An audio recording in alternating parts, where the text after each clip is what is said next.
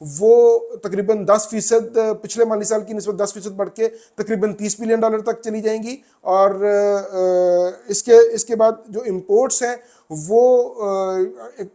20% بڑھ کے $64 بلین تک چلی جائیں گی. اب ایکسپورٹ اور امپورٹ میں 10% کا فرق ہے, یعنی کہ ہمارا زر مبادلہ جو فارن ریزروز ہیں وہ کم رہے ہیں اور ہمارے جو کنزیوم ہے وہ زیادہ ہو رہے ہیں. اس کے لیے جو ہماری حکم بالا سے یہی گزارش ہے کہ اس کے اوپر جو ایکسپورٹس ہیں اس کی بہتری کے لیے کام کیا جائے. اور جو ایف ڈی آئی ہے جو کہ معاشی بحالی کا پلان ایک پاکستان کی حکومت نے جو فوج کے تعاون سے دیا ہے وہ بہت اچھا پروگرام ہے. اگر اس کے اوپر ٹرو لیٹر اینڈ اسپرٹ عمل کیا جائے تو ہم اس جو یہ معاشی بھنور ہے, جو گرداب ہے, اس سے ہم نکل سکتے ہیں, جلد یا بدیر اس سے نکل سکتے ہیں. اور مگر اس کے لیے جو ہے نا وہ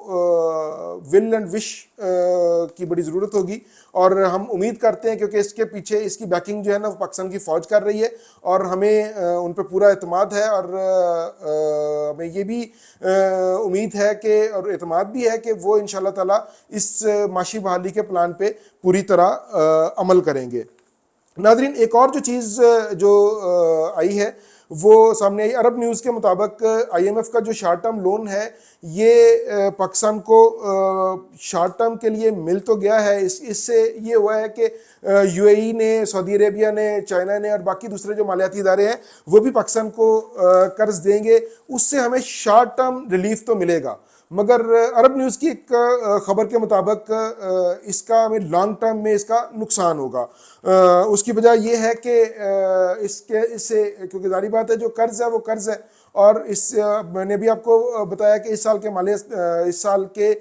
مالیاتی سال کے آخر تک پاکستان کے جو ایکسٹرنل ڈیٹس ہیں وہ 136.5 بلین ڈالر تک ہو جائیں گے, اور جو کہ ظاہر ہے ہمیں واپس بھی کرنے ہیں. اور جب ہم قرض واپس کرتے ہیں تو وہ سود سمیت واپس کرتے ہیں. اور اس کے علاوہ جو آئی ایم ایف کی جو شرائط ہیں وہ اس سے الگ ہیں, جو کہ مہنگائی میں اضافہ کرتی ہیں, جو کہ عام پاکستانی پہ ایک بوجھ بنتی ہیں. اور یہ تمام چیزیں یہ ہم شارٹ ٹرم ریلیف تو مل جائے گا, لانگ ٹرم اس کا نقصان ہوگا. اور اس جو لانگ ٹرم ریلیف کے لیے اور اس پاکستان کو اس بھنور سے, معاشی گرداب سے, ویشس سائیکل سے نکالنے کے لیے پاکستان کو کچھ ریفارمز کرنی ہوں گی, جس کے اندر ٹیکس ریفارمز ہیں, جس کے اندر اپنی ایکسپورٹس بڑھانے کی ریفارمز ہیں, جس کے اندر اپنے ایگریکلچر کی جو پروڈکشن ہے اس کو بڑھانے کی ریفارمز ہیں. اور یہ بہت اچھی بات ہے کہ بھی جو ایگریکلچر پہ حکومت کا فوکس ہوا ہے. اور اس کے ساتھ ساتھ اس کے جو تعاون ہے وہ ہماری پاک فوج کا بھی بہت بڑا تعاون ہے اس کے ساتھ ہے کہ جو کارپوریٹ وہ فارمنگ کے اندر اس کو لے کے آ رہے ہیں. اور یہ تمام اگر ریفارمز ہوں گی تو پاکستان کے اگر آئی ایم ایف کے ساتھ جو بھی پروگرامز ہیں وہ ہمیں لانگ ٹرم فائدہ دیں گے. اور ادروائز تو جیسے ہم اپنے پہلے ویلاگز میں بھی بتا چکے ہیں کہ اگر ہم اپنے ٹیکس ریفارمز, ایگریکلچر یا یہ جو بھی انڈسٹریل ریفارمز ہم نہیں کریں گے تو پاکستان ایک پہلے ہی ویشس سائیکل میں جو گھرا ہوا ہے. اور ان مسائل میں اضافہ ہوتا جائے گا, ان میں کمی نہیں آئے گی. اس کے لیے یہ ضروری ہے کہ کیونکہ ہمارے اگلے سال میں $25 ارب کا ایک بہت بڑا قرض ہمارے سر پہ کھڑا ہے. اور اس میں امید یہی ظاہر کی جا رہی ہے جیسے کہ میں نے پہلے آپ کو بتایا کہ $15 ارب کے جو قرض ہیں وہ رول اوور ہو جائیں گے. مگر رول اوور ہونے کا مطلب یہ نہیں ہے کہ وہ معاف ہو جائیں گے, وہ بھی ہمیں ادا کرنے ہوں گے, مگر ان کا جو ٹائم پیریڈ ہے وہ ایکسٹینڈ ہو جائے گا. اور اس کے اندر ایک اور بھی جو ماہرین معاف کیجیے گا, جو ماہرین ایک اور بھی چیز جو بتا رہے ہیں وہ یہ کر رہے ہیں کہ جو بھی پاکستان نے اس مالی سال میں جو قرض ادا کرنے ہیں یا جو رول اوور کرنے ہیں, وہ رول اوور کرنے کا جو ٹائم پیریڈ ہے وہ کم از کم 5 سال کے لیے رکھا جائے, تاکہ ایک برڈن پاکستان سے یہ نہیں ہے کہ 1 سال کے لیے رول اوور کیا اور وہ تو 1 سال کے بعد پھر جو پاکستان ہمارے سر کے اوپر ایک تلوار لٹک رہی ہوگی. اور اگر اس کو 5 سال کے لیے ہم اس کو رول اوور کرتے ہیں تو کم از کم جو مستقبل قریب ہے اس میں ہمارے سر سے جو ہے نا وہ یہ ایک تلوار اتر جائے گی اور ہم اپنی بہتر معاشی پالیسیز بنا سکتے ہیں، جس کی وجہ سے ہمارے پاس جو فارن ریزرو ہے وہ زیادہ ہوں گے، جس کی وجہ سے ہماری جو معاشی پالیسی ہے، ریفارمز ہیں وہ بنا سکیں گے، جس کی وجہ سے ہماری ایکسپورٹس بڑھیں گی، ہماری ایف ڈی آئی بڑھے گی، اور جو فارن ریمیٹنس ہے وہ بڑھے گی۔ فارن ریمیٹنس بڑھانے کے لیے جو ہمارے اوورسیز پاکستانی ہیں، پاکستان کو میں پہلے بھی ایک ویلاگ میں عرض کر چکا ہوں کہ ہمیں اپنے ایچ آر پہ توجہ دینی پڑے گی، ہمیں اپنے ٹیکنیکل لوگ پیدا کرنے پڑیں گے مختلف اداروں میں، تاکہ وہ پاکستان میں اگر رہتے ہیں تو بھی وہ جی ڈی پی کا حصہ بنے، پاکستان کی ترقی کا حصہ بنے، اور اگر وہ پاکستان سے باہر جاتے ہیں تو بھی وہ پاکستان کے لیے فائدہ مند، سود مند ثابت ہوں، اور وہ فورن جو ریمیٹنس ہے وہ پاکستان بھیجیں، اور اس طرح یہ تمام چیزیں اگر ملیں گی تو ہی کوئی بہتری کی صورتحال سامنے آئے گی۔ ناظرین، آج کے لیے اتنا ہی، اور انشاءاللہ تعالی اگلے ویلاگ میں ہم اپنے نئے ٹاپک کے ساتھ حاضر ہوں گے۔ تب تک کے لیے اجازت دیجیے، اللہ حافظ، پاکستان زندہ باد۔